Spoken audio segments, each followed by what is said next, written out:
আবু যর গিফারি আল্লাহর রাসূলের দরবারে এসেছেন। আবু যর গিফারি আল্লাহর পয়গম্বরের দরবারে চাদর মুড়ি দিয়ে এক জায়গায় বসে আছেন। জিবরাইল আমিন আল্লাহর পয়গম্বরের কাছে আসলেন। আল্লাহর পয়গম্বরের কাছে এসে সালাম দিলেন। সালাম দিয়ে বললেন, ইয়া রাসূলুল্লাহ, ইয়া হাবিবাল্লাহ, ওই যে চাদর মুড়ি দিয়ে, চাদর গায়ে দিয়ে আপনার একজন সাহাবী সেইটা বসে আছে, ওই সাহাবীর নামটা কি আবু যর গিফারি না? তখন আল্লাহর পয়গম্বর জিবরাইল আমিনকে ডাক দিয়ে বলতেছেন, জিবরাইল, ওইটা যে আমার সাহাবী আবু যর গিফারি, এটা তুমি কেমন করে জানলা? তখন জিবরাইল আমিন আল্লাহর পয়গম্বরকে ডাক দিয়ে বলতেছেন, ইয়া রাসূলুল্লাহ, ইয়া হাবিবাল্লাহ, শুধু আমি জিবরাইল নয়, আমি জিবরাইল নয়, আসমানের ফেরেশতা, জমিনের ফেরেশতা, আল্লাহ রব্বুল আলামিন দুনিয়ার বুকে যত ফেরেশতা নাজিল করেছেন, দুনিয়াতে পাঠিয়ে দিয়েছেন, সমস্ত ফেরেশতাগুলো আবু যর গিফারিকে চিনতে পেরেছে, বলে সুবহানাল্লাহ। আবু যর গিফারিকে চেনে। তখন আল্লাহর পয়গম্বর জিবরাইলকে ডাক দিয়ে বলতেছেন, জিবরাইল, আবু যর গিফারিকে সবাই চেনে, কেমন করে চেনে? আর তো অন্যান্য সাহাবের কথা তো তুমি বললা না, আবু যর গিফারির কথা তুমি কেমনে বললা, কেমন করে বললা?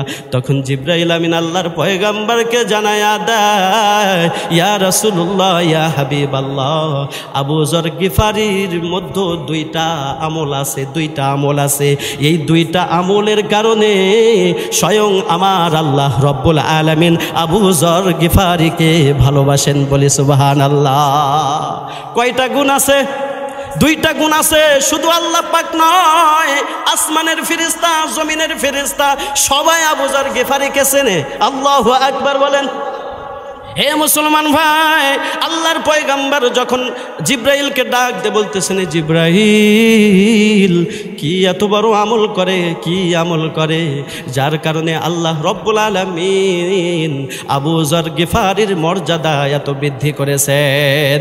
তখন জিবরাইল আল্লাহর পয়গম্বরকে জানায়া দেয়, ইয়া রাসূলুল্লাহ, ইয়া হাবিবাল্লাহ, আবু যর গিফারির মধ্যে দুইটা গুণ আছে। একটা গুণ হলো আবু যর গিফারি নিজেকে সব সময় ছোট মনে করে। সুবহানাল্লাহ বলেন। আবু যর গিফারি নিজেকে সব চাইতে নিকৃষ্ট মনে করে। আবু যর গিফারি নিজেকে সব সময় নিকৃষ্ট মনে করে। আবু যর গিফারি নিজেকে সব সময় গুনাহগার বান্দা হিসাবে মনে করে। আবু যর গিফারি মনে মনে ভাবে, আবু যর গিফারি মনে মনে ধারণা করে, আল্লাহ রব্বুল আলামিন জান্নাত তৈরি করেছেন, আমার আল্লাহ রব্বুল আলামিন জাহান্নাম তৈরি করেছেন। এই যে জাহান্নাম তৈরি করেছেন, আল্লাহ রব্বুল আলামিন মনে হয় আবু যর গিফারির জন্য জাহান্নাম তৈরি করেছেন, বলি সুবহানাল্লাহ। আবু যর গিফারি মনে মনে ধারণা করে, আল্লাহ রব্বুল আলামিন তো জাহান্নাম তৈরি করেছেন, এই জাহান্নামে মনে হয় সর্বপ্রথম আবু যর গিফারি, আমি আবু যর গিফারিকে ফালাইয়া দিবে। আবু যর গিফারি নিজেকে সব সময় ছোট মনে করে, কখনো অহংকার মনের ভিতরে নিয়ে আসে না। আমি উমুক, আমি রাসূলের এত বড় সাহাবী, আমার টাকা আছে, আমার পয়সা আছে। আবু যর গিফারি কখনো মনের ভিতরে অহংকার নিয়ে আসে না। আবু যর গিফারি মনের ভিতরে কখনো তাকাব্বুর নিয়ে আসে না।